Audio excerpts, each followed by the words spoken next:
Hello everyone, Sarah here again. Sorry for the delay in this post. I would have posted Monday, but I was too busy celebrating the 4th of July, of course. So I am here to talk to you about another book.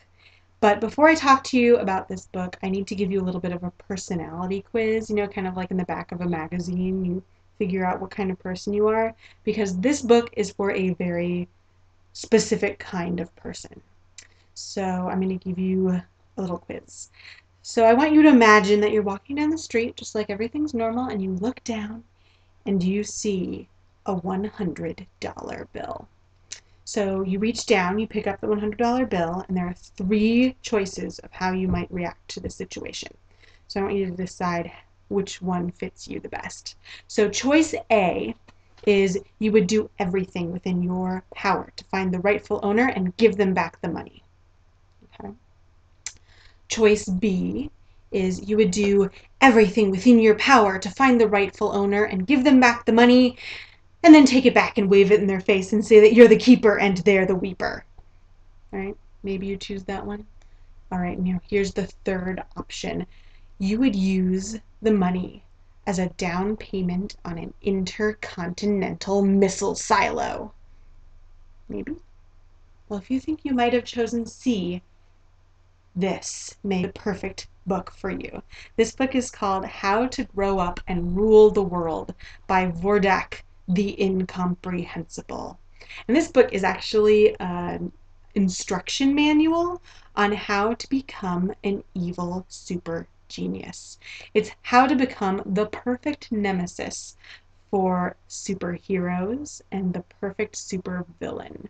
So it has a lot of really great tips. For example, it helps you decide which shade of black to wear in your evil superhero costume. It helps you pick where you might want to put your evil lair. It's a very important decision if you're going to be a supervillain. And one of my favorite parts is that it helps you figure out what your supervillain name would be. For example, I found out that my personal supervillain, sorry, not hero, supervillain name would be Valdox, the diabolically unforgiving, which I'm pretty proud of. I think that's a good one.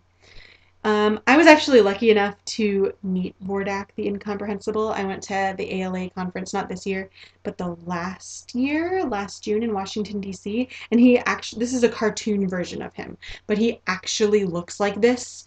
He has this costume, and it's a magnificent headdress. And so I know he's the real deal. He really knows what it's like to be a supervillain and what you really need to prepare to be a good one. So if you've ever wanted to know how to be a supervillain, or if you've ever just wanted to laugh really hard, this book is hilarious. I think I laughed on every page, and I also really like it's filled with not just facts, but it has kind of little cartoons and stuff in it. You can kind of see. So it's a little bit like Diary of a Wimpy Kid, even though it says right here, not for wimpy kids. If you've read Diary of a Wimpy Kid and you liked it, you would definitely enjoy this book. And I would recommend it for anyone like age 3rd grade all the way up to adult because it's so funny. But it's probably best for upper elementary and middle schoolers. This is How to Grow Up and Rule the World by Vordak, the Incomprehensible.